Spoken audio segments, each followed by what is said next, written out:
मन बोल हरि हरि हरि बोल। गोविंद माधव गोपाल बोल।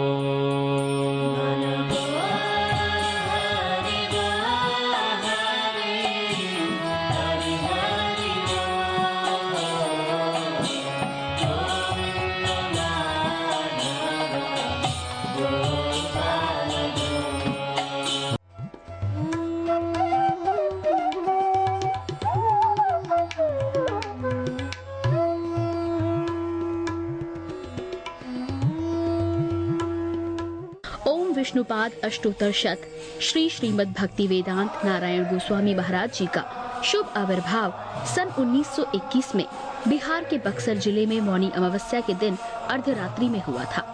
प्रारंभ से ही इनकी धर्म में रुचि थी। बचपन में ही उन्होंने गीता रामायण आदि का अध्ययन किया था। संसार से अत्यंत तीव्र वैराग्य होने के कारण 25 वर्ष की आयु में ही वे गृहस्थ जीवन त्याग कर मठ में निवास करने लगे। सन 1946 में उन्होंने नित्य लीला प्रविष्ट ओम विष्णुपाद श्री श्रीमद् भक्ति प्रज्ञान केशव गोस्वामी महाराज जी से विधिवत दीक्षा प्राप्त की तथा सन 1954 में संन्यास ग्रहण किया। मथुरा में निवास करते हुए अपने गुरु की आज्ञा तथा कृपा से अनेक ग्रंथों का हिंदी भाषा में अनुवाद किया है। इनके प्रमुख ग्रंथ हैं श्रीमद् भगवद गीता, गीत गोविंद, जैव धर्म, वेणु गीत, भजन रहस्य, ब्रजमंडल परिक्रमा, श्री श्री वृहद भागवतामृतम। इन सभी ग्रंथों का English, Spanish, Dutch, French, German, Russian, Italian, Portuguese, Chinese आदि विश्व की अनेक भाषाओं में अनुवाद हो रहा है। लगभग पिछले 60 वर्षों से श्रील भक्ति वेदांत नारायण गोस्वामी जी महाराज ने भारत एवं विश्व के सभी प्रमुख देशों में शुद्ध भक्ति का प्रचार किया, अर्थात भक्ति योग की शिक्षा प्रदान की। श्रील गुरुदेव के भक्ति प्रचार कार्य से प्रोत्साहित होकर अमेरिका के ह्यूस्टन के मेयर द्वारा श्रीमान लीपी ब्राउन ने 31 मई सन 2003 को इन्हें ऑर्डिनरी सिटीजनशिप एवं गुडविल एम्बेसडर के सम्मान से विभूषित किया। सन 2003 में ध्वजाचार्य पीठ तथा विश्व धर्म संसद ने श्रील गुरुदेव को कृष्ण भक्ति, विश्व भर में सनातन धर्म के प्रचार प्रसार तथा ब्रजमंडल के संरक्षण एवं पुनरुद्धार हेतु अनेक अथक प्रयासों के लिए योगाचार्य की उपाधि से सम्मानित किया। इस प्रकार संपूर्ण विश्व में प्रेम धर्म का प्रचार प्रसार करते हुए श्रील भक्ति वेदांत नारायण गोस्वामी जी महाराज ने 29 दिसंबर 2010 को श्री जगन्नाथपुरी में अपनी भौम लीला को संवरण किया। वे अपनी दिव्य शिक्षाओं में और अपने निष्कपट आश्रित जनों के हृदय में सर्वदा विराजमान हैं। सबसे पहले मैं अपने गुरुदेव नित्य लीला प्रविष्ट ओम विष्णुपाद अष्टोत्तर शत श्री श्रीमद् भक्ति वेदांत नारायण गोस्वामी महाराज जी के चरणों में प्रणाम करता हूँ। नित्य लीला प्रविष्ट ओम विष्णुपाद अष्टोत्तर शत श्री श्रीमद् भक्ति वेदांत स्वामी शिला प्रभुपाद के चरणों में प्रणाम करता हूँ। अपने परम गुरुदेव नित्य लीला प्रविष्ट ओम विष्णुपाद अष्टोत्तर शत श्री श्रीमद् भक्ति प्रज्ञान केशव गोस्वामी महाराज जी के चरणों में प्रणाम करता हूँ। अपनी पूरी गुरु परंपरा के चरणों में प्रणाम करता हूँ। आप सब भक्तों का स्वागत, अभिनंदन, हमारे गुरु भाई गुरु बहन सबका स्वागत है। अब से 2 दिन बाद नरसिंह चतुर्थी आ रही है, अर्थात भगवान नरसिंह देव का आविर्भाव प्रकट हुए हैं। भगवान नरसिंह देव इस धरातल पर, पृथ्वी पर। इस उपलक्ष्य में आज हम नरसिंह देव भगवान, भक्त प्रवर प्रहलाद महाराज और हिरण्यकशिपु उनके पिता, इन के बारे में चर्चा करेंगे और भगवान के आने में और इस कथा में अपने जीवन में किस तरह उसको हम उतार सकें, उन शिक्षाओं को प्रहलाद महाराज की, उसके ऊपर आने वाले कुछ हमारे प्रोग्रामों में हम उनके बारे में चर्चा करेंगे। तो हिरण्यकशिपु जो प्रहलाद का पिता है, एक राक्षस है, राक्षस प्रवृत्ति का है। कश्यप और दीति, कश्यप ऋषि और दीति का पुत्र दीति का गर्भ में हिरण्यकशिपु और हिरण्याक्ष उनके भाई, ये दोनों ही जुड़वा आए हैं, ये दोनों राक्षसी हैं। हिरण्यकशिपु राक्षसी प्रवृत्ति, भगवान को भी जीतने के, उसकी इस संसार में अमर होने की उसकी इच्छा, और उसने बहुत तपस्या करी। भगवान ब्रह्मा जी से उसने वर मांगा, इतनी तपस्या करी उसने, घर छोड़ दिया, अपनी पत्नी जो गर्भवती थी उसको भी छोड़ दिया। उनकी पत्नी का नाम कयादु, वो गर्भवती थी, अर्थात प्रहलाद महाराज उसके गर्भ में थे। इतनी तपस्या करी कि उसके ऊपर के हिस्से में से आग निकलनी शुरू हुई, और ऊपर के जितने लोग थे, देवी देवताओं तक के लोग आग में जलने लगे। भगवान इंद्र और सारे देवी देवता परेशान हो गए और भाग के ब्रह्मा जी के पास गए। इस बीच में हिरण्यकशिपु की इतनी तपस्या से भगवान ब्रह्मा जी ने हिरण्यकशिपु को बोला कि मांगो, तुम क्या वर मांगते हो। तो हिरण्यकशिपु ने एक ही बात कही, मैं अमर हो जाऊं। ब्रह्मा जी ने कहा, ये मैं वर मैं दे नहीं सकूंगा। तो आप देखिए, हर राक्षसी प्रवृत्ति का व्यक्ति वो मरना नहीं चाहता है और हमेशा जीना चाहता है, अमर होना चाहता है भगवान की तरह। हिरण्यकशिपु की वही वृत्ति, संसार को भोगने की और हमेशा अमर होने की, मृत्यु भूल जाने की। तो ब्रह्मा जी ने कहा, मैं ऐसा वर तो नहीं दे सकता। तो हिरण्यकशिपु ने बड़े ही बुद्धिमता से, चालाकी से ब्रह्मा जी से कहा कि अच्छा, मुझे वर दो, ना मैं घर के अंदर मरूं, ना मैं घर के बाहर मुझे कोई मार सके, ना मैं आकाश में मरूं, ना मैं पृथ्वी पे मरूं, ना मैं किसी अस्त्र से मरूं, ना मैं किसी शस्त्र से मरूं। तथास्तु तथास्तु तथास्तु करते चले गए ब्रह्मा जी। ना मैं दिन में मरूं, ना मैं रात में मरूं, और ना मैं किसी जानवर से मरूं, और ना ही मैं किसी इंसान से मर सकूं। सब कुछ तथास्तु तथास्तु ब्रह्मा जी ने दे दिया। अब नरसिंह हिरण्यकशिपु ने यह सोचा कि अब वो अमर हो गया है, उसमें बहुत शक्ति आ गई है, वो घर की तरफ जाएगा। इस बीच में इंद्र और सारी देवी देवताओं ने यह फैसला किया कि ये इतना शक्तिशाली राजा है, इसके वंश को हम आगे नहीं बढ़ने देंगे। तो उन्होंने हिरण्यकशिपु की पत्नी कयादु को पकड़ लिया और ले जाके मारने लगे। तो रास्ते में नारद जी मिल गए। किनको? इन देवताओं को, इंद्र भगवान और इन सबको।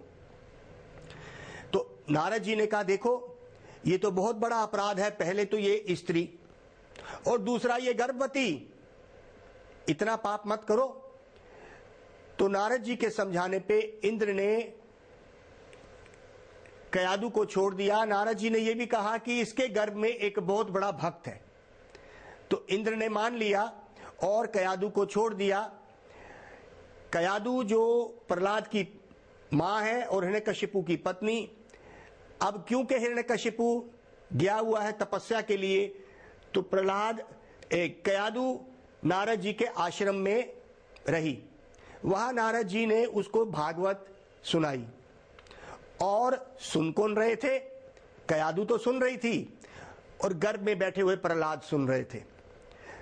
तो पहली शिक्षा हमारे गुरुवर देते हैं कि देखो, गर्भ में संग किया प्रहलाद ने नारद जैसे भक्तों का और भागवत सुनी।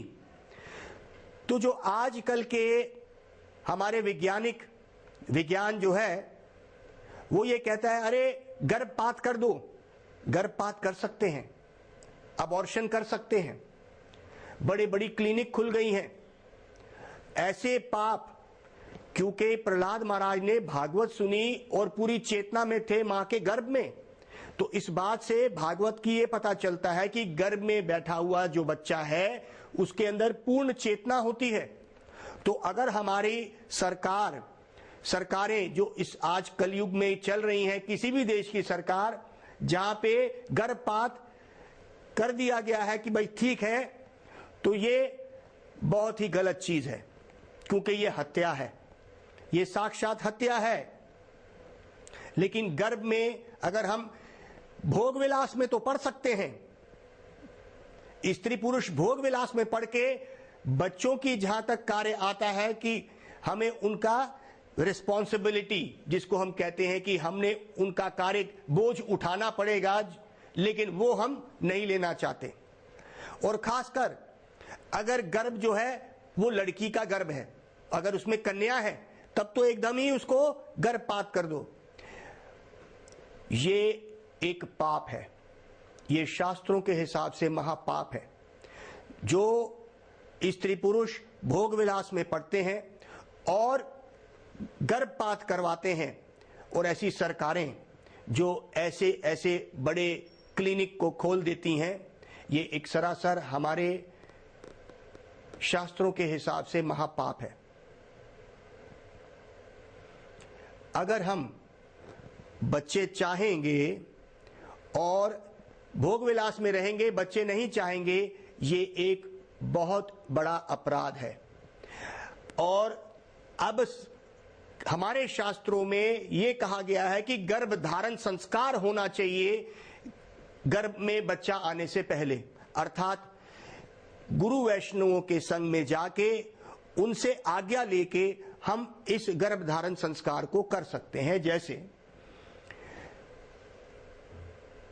इतने भगवान के नाम जप स्त्री को करने हैं, उसको 1 महीने के उपवास और पवित्रता धारण करनी है, तब जाके गर्भ धारण कर सकते हैं। ऐसी और भी कई, सुबह ब्रह्म मुहूर्त में उठना है, ऐसी कई और व्रत में नियम है गर्भ धारण संस्कार में। लेकिन बिना गर्भ धारण संस्कार के अगर कोई गर्भ धारण हो गया और बच्चे हो जाते हैं, ऐसे बच्चे राक्षसी प्रवृत्ति के होंगे। आज देखा जाता है, खासकर कलयुग में, गर्भ धारण संस्कार की बात ही छोड़ो, पवित्रता की बात छोड़ो। इसीलिए अब जो बच्चे उत्पन्न होते हैं बिना संस्कारों के होते हैं, और वो ही माता पिता के दुश्मन बन जाते हैं। और देखा गया है कि वो ही माता पिता को घर से बाहर निकाल देंगे। माता पिता पूछते हमने तो कितना कुछ किया, लेकिन गर्भ धारण संस्कार और ऐसे कुछ संस्कारों का पालन ना करने से हम ऐसे संतानों की उत्पत्ति कर बैठते हैं जो हमारे ही दुश्मन बन जाते हैं। क्योंकि प्रहलाद महाराज की इस कथा में पहली शिक्षा ये मिलती है कि प्रहलाद महाराज ने संग किया नारद जी का। दूसरी शिक्षा मिलती है कि प्रहलाद महाराज इतने बड़े भक्त कैसे बने, क्योंकि उन्होंने संग किया नारद जी का, किया गर्भ में। तो कहते हैं कि ऐसे संतों का, नारद जैसे बड़े संतों का, सदगुरुओं का संग मिलता कैसे है, हमें तो मिला नहीं। तो कहते हैं कि पुराने पुराने जन्मों की सुकृति से, अच्छे कर्मों करनों से, ये सुकृतियां करने से हमें ऐसे संतों के दर्शन हो सकते हैं। तो कहते हैं ये कौन से शास्त्र कहते हैं कि भाई जब हमने अच्छे कार्य करेंगे, तो कहते हैं कि ये कौन सी सुकृतियां, ऐसी कौन सी सुकृतियां हैं जिससे कि संतों का संग होगा। सुकृति, अच्छी कृतियां मतलब अच्छे कार्य। यहां पे अच्छे कार्य का मतलब क्या होता है?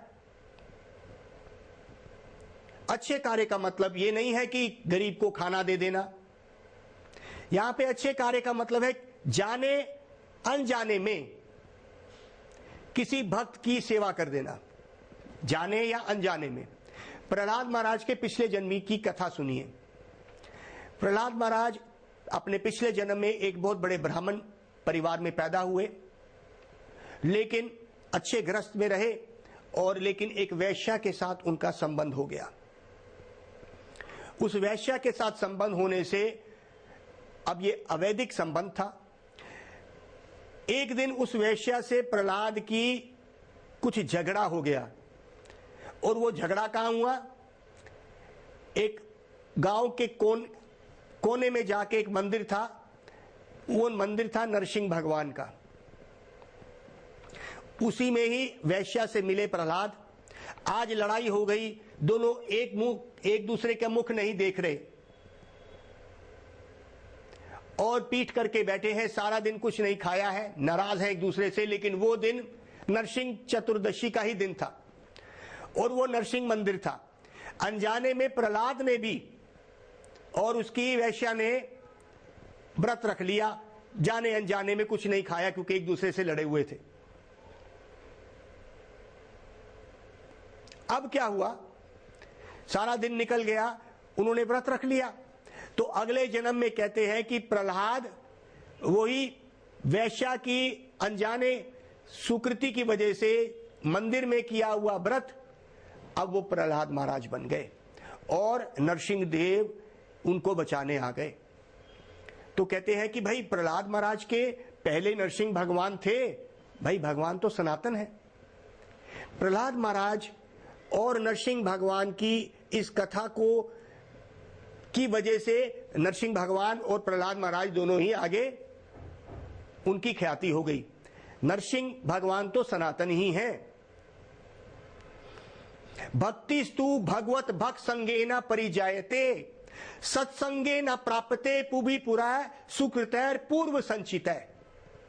हमारे वेदों में पुराणों में यह बात कही है, भक्तिस्तु भगवत भक्त, भक्ति भक्तों के संग में आती है। तो प्रहलाद ने तो भक्त का संग किया, नारद जी का संग किया, तो ऐसे भक्तों का संग कब मिलेगा?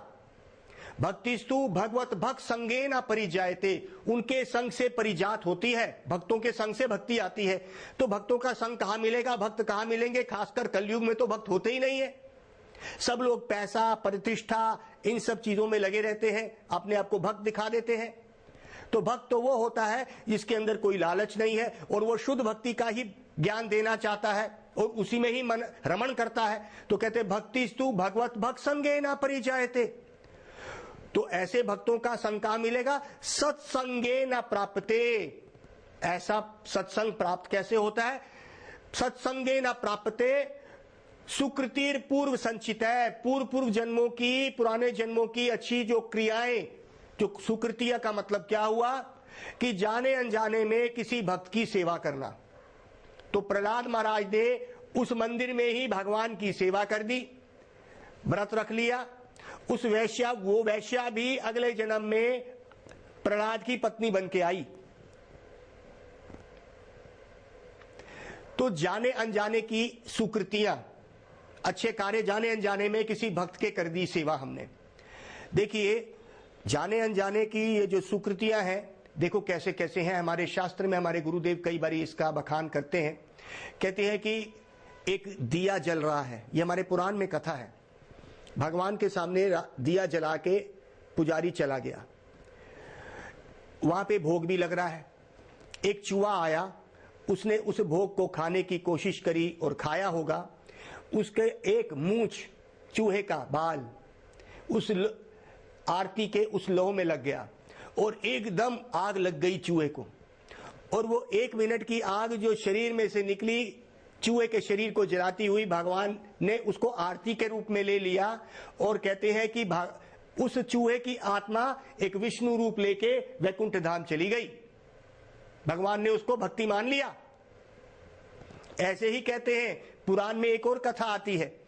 कहते हैं अज्ञात सुकृति, अज्ञात मतलब अनजाने में किया हुआ अच्छा कार्य किसी भक्त के संबंध में, मंदिर के संबंध में, भगवान के संबंध में, जाने अनजाने में अच्छा किया हुआ कार्य को ही सुकृति कहना। तो कहते हैं कि एक कबूतर था और वो मंदिर के ऊपर बैठा था। एक शिकारी ने उस कबूतर को तीर मारा, उसका एक पंख गिर गया और कबूतर तड़प रहा है और वो उड़ रहा है। अब क्योंकि एक ही पंख है, वो एक ही तरफ परिक्रमा कर गया। वो मंदिर था जिसकी उसने परिक्रमा कर ली। उसके बाद उसने शरीर छोड़ दिया और कहते हैं कि उसकी भी आत्मा विष्णु रूप बन के उस विष्णु धाम लोक में चली गई। तो कहते भाई ये चूहे ने या कबूतर ने ऐसी कोई अज्ञात कार्य कर दिए कि परिक्रमा कर ली या भगवान की लोह में अपनी ही आग दे दी, तो भगवान ने उसको भक्ति मान के उनको धाम अपने पहुंचा दिया। अब अगर आप इस नरसिंह चतुर्दशी को ये जान के कि भगवान का आविर्भाव दिवस है, हम व्रत रखते हैं, उस दिन हम अगर हमारा शरीर इतना सक्षम है तो हम कुछ भी अन्न ग्रहण नहीं करते, पानी भी ग्रहण नहीं करते सूर्यास्त तक, उसके बाद हम एकादशी का पालन जैसे करते हैं वैसे ही उस दिन का कोई अन्न ना ग्रहण करके एकादशी व्रत पालन करते हैं सूर्य अस्त के बाद, और इसी को ही नरसिंह चतुर्दशी का व्रत बोला जाता है। तो कहते हैं नरसिंह भगवान का आविर्भाव कैसे हुआ है, इसके बारे में हम चर्चा कर रहे हैं। प्रहलाद जो है संग कर लिया, अब वो भक्त बन गया। हिरण्यकशिपु इतनी तपस्या के बाद घर वापस आया, अपने महल में राजा है बहुत बड़ा। तो कहते हैं कि जब बच्चा बड़ा हुआ, प्रहलाद भाग के अपने पिता की गोद में गया। पिता ने उसको बहुत प्रेम किया और अपने कुल गुरु को बुलाया। कुल गुरु कौन है? दैत्य मतलब राक्षसों का कुल गुरु शुक्राचार्य है। शुक्राचार्य क्या करता है? वो कुल गुरु है। नरसिंह भगवान ने हिरण्यकशिपु ने शुक्राचार्य को बोला कि मेरे बच्चे को ज्ञान दिया जाए, ये समाज का ज्ञान, ये भौतिक ज्ञान। ये भौतिक ज्ञान क्या है? ये भौतिक ज्ञान हमें राक्षस स्वभाव देता है। ये भौतिक ज्ञान हमारे अंदर भोग की प्रवृत्ति पैदा करता है और ये दिखाता है कि हम भोग कर सकते हैं। इसीलिए आज इस ज्ञान को हम समाज में देखते हैं कि बच्चे अपने माँ बाप की इज्जत नहीं करते, अपनी इंद्रिय तृप्ति में ही रहते हैं। तो सच में ही इस ज्ञान को बढ़ाने की, फैलाने की हमारे गुरुदेव ने कार्य उठाया। स्वामी प्रभुपाद ने, हमारे गुरु वैष्णवों ने इस ज्ञान को बढ़ाने के लिए उन्हीं का ही पैगाम लेके, उन्हीं के चरणों को याद करके हम आज इस टीवी में आपके सामने आए हैं। हमारा इसमें कोई लालच नहीं है, हम गुरुदेव के ऋणी हैं। गुरुदेव ने हमें इस बात को कहा था कि तुम मेरा ऋण कभी नहीं चुका पाओगे, आप इस ज्ञान को बांटो तो ये ऋण करोड़ों जन्मों में भी नहीं चुकेगा। हम भी यही चाहते हैं कि हम गुरुदेव के ऋणी रहें और आपके समक्ष आते रहें और उस ज्ञान को बांटें, ताकि हमारे आने वाली संतानों में कुछ सुकृतियां जाग सके, भगवान की चेतना जाग सके और वो इस संसार के जो सिर्फ भोग विलास की वृत्ति, जैसे खाना पीना सोना और मैथुन में ही लगे रहना, ये तो जानवर वृत्ति है। इसी में ही लगे रहेंगे तो जानवरों में और हमारे में कोई अंतर नहीं है। आहार निद्रा भय मैथुन।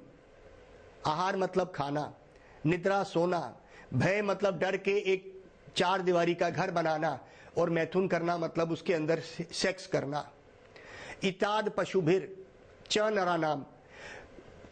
जानवर भी ऐसा ही कर रहे हैं, पुरुष भी ऐसा ही कर रहा है। धर्मो ही अधिको विशेषो।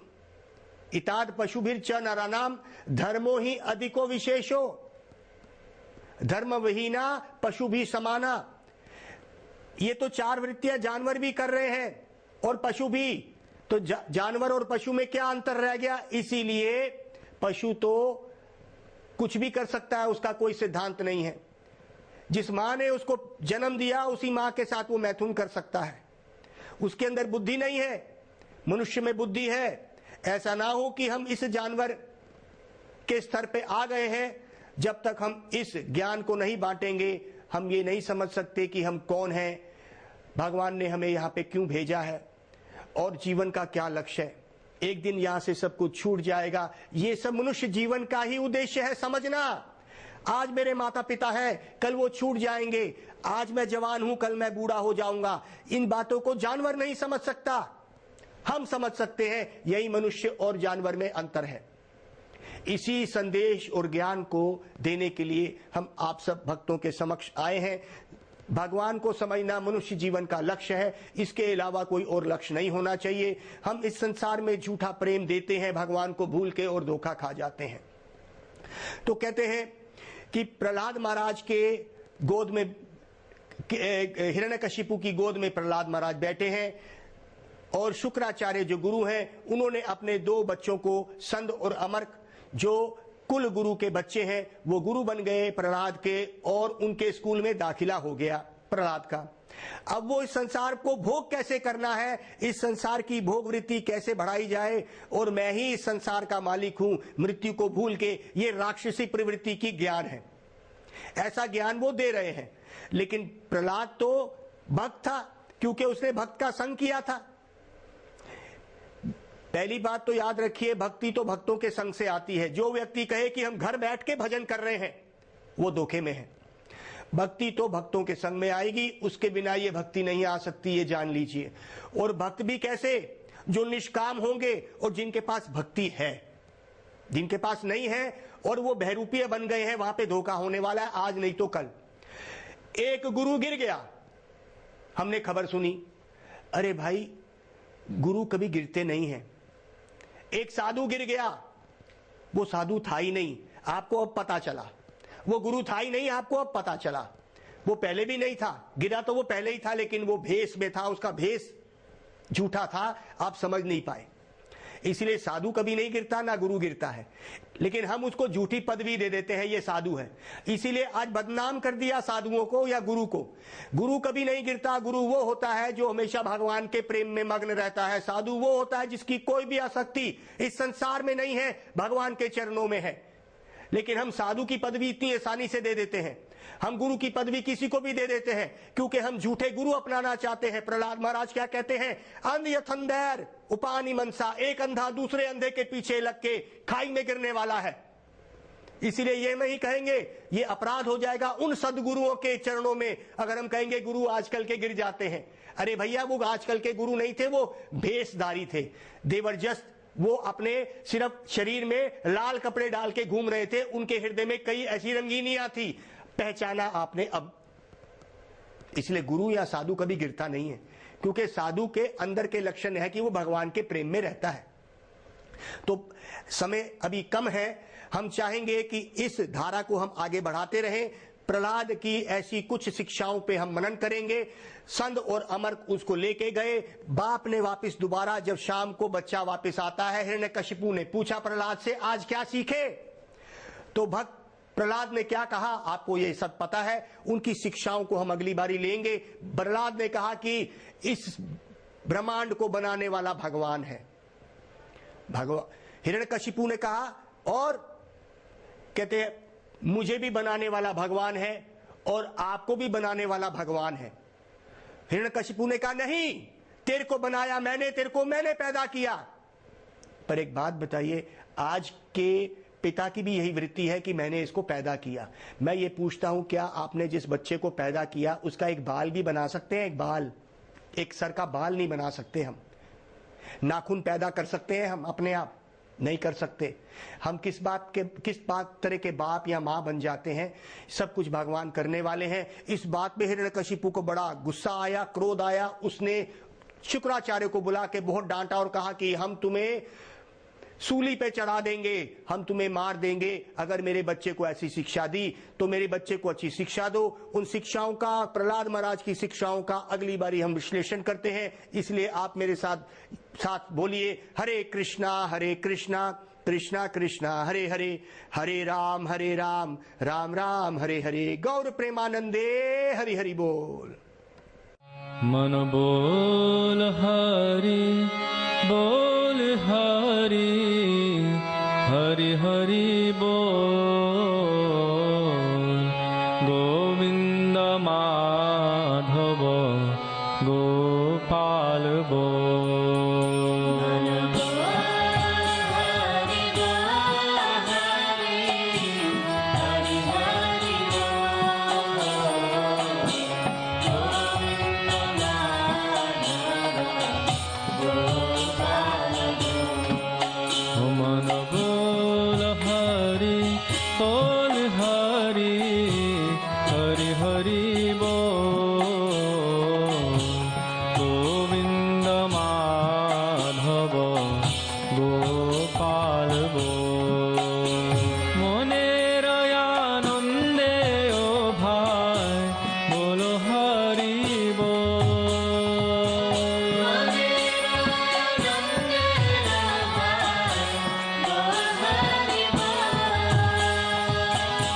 जनमे जनमे सुखे